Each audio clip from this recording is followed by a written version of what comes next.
Hey guys, this is the start of a little series I'm planning to do. But there is something you guys have to do to make sure this keeps going.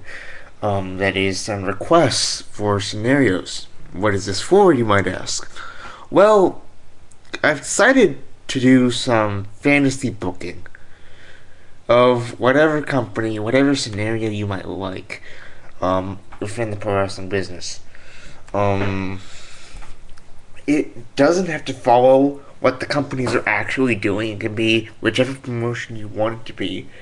Um, I would request that you keep it a reasonable amount of time, just so that I can get these done in a fairly reasonable period of time and not have to waste like 5, 10 videos just on one booking scenario. But that's that. Um, for this first one, which is the only one that will be non-request based, this is the way I would do a debut and a build-up of Kenta within the WWE, not Kenta Kobashi, Kenta. Um, the build-up vignettes pre-debut are pretty simple. You have him, you have the guys that know Japanese wrestling, Punk and others, which is how I'll say it, pump up that a guy is coming in, a guy that the WWE fans have never seen before. Um, then pump that he's one of the best in the world. Um, then have him debut. Have Punk bring him out. Then have Kenta basically cut a promo right there saying, I came here because I wanted to face the best. Now, my fellow internet fans may get pissed off with this. And it's like, am I saying WWE has the best talent? Hell no. I'm just saying that for the purposes of storyline, he would have to do this. And Punk's basic reply would be, you want to face the best. I fought Japanese guys and others in ROH. And here's a key to my build-up of Kenta in the WWE. Don't saddle him with a gimmick. Have him go TV and pay-per-view only, so as to cut down the risk of injuries. Um, the promo would then go on about, I've wrestled some of the best in the world in ROH, in Japan, in the independents, but I've never really faced you, and I want to face you. And then Kenta basically goes, I respect you, but there has to be something on the line, hasn't there? And then he basically puts up his GHC Junior Heavyweight title. They have a match over a few weeks, slow to start, traditional WWE style. Then we go to the first pay-per-view, and I assume they're going to do this like Backlash or so. And the first pay-per-view match, 20-30 minutes, nothing too long. Bit more of a faster pace, not too stiff yet, but a bit more of a faster pace, a bit stiffer, but not much. Then I basically have that end in a time limit draw. It's like both guys say, I want to see if I'm better than you, that sort of thing. Then they go for a rematch at the next pay per view. Once again, they have some skirmishes backstage. The key thing is, I'm basing this on a sort of sports feud sort of platform. No one's really a heel and no one's really a face, just to make that very clear. They go to Judgment Day, I think it was, the next review. Then they go at it again. And the thing is, this time, once again, GHC titles on the line. And they go, and then Nakajima or someone interferes. Kenta is disqualified. He keeps the GHC title, but then he basically goes, I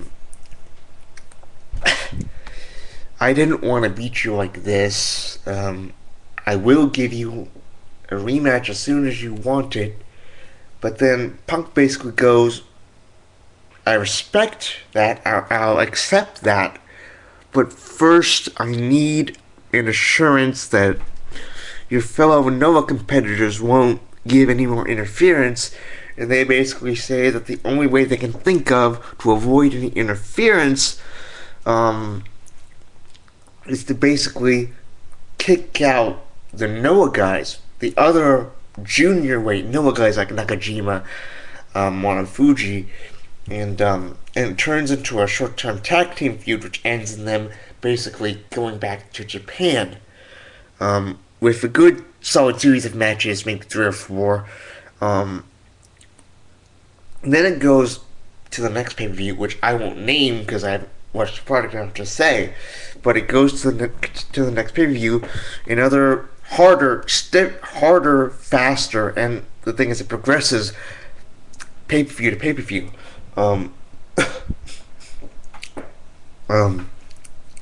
Then some,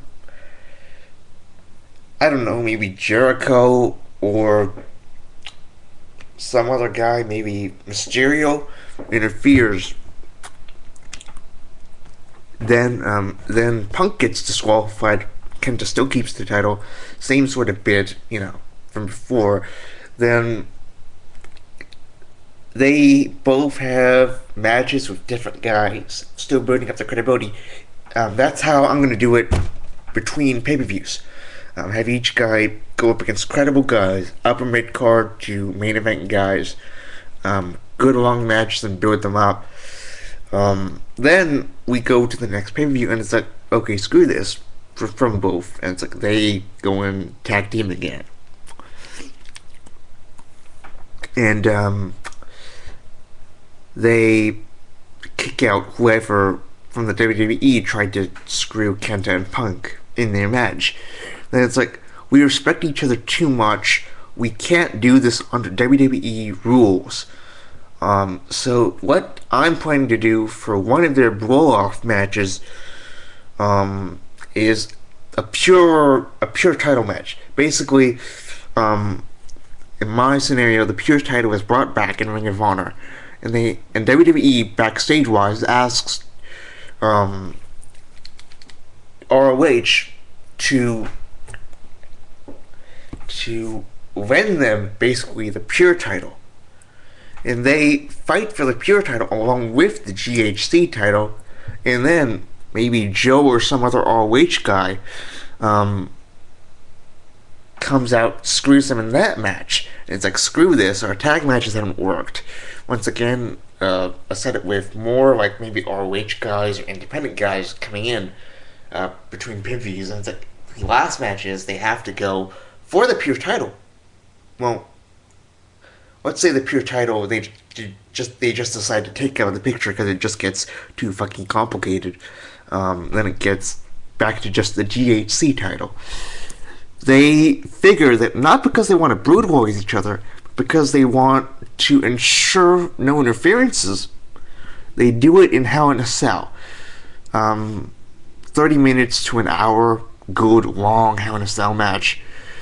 Brutality just because they want to win. A lot of hardcore spots is how I do this. Then Kenta wins the feud. There's a standing ovation, and then he goes back to Japan. I'll follow this up on my next video. So thank you for watching.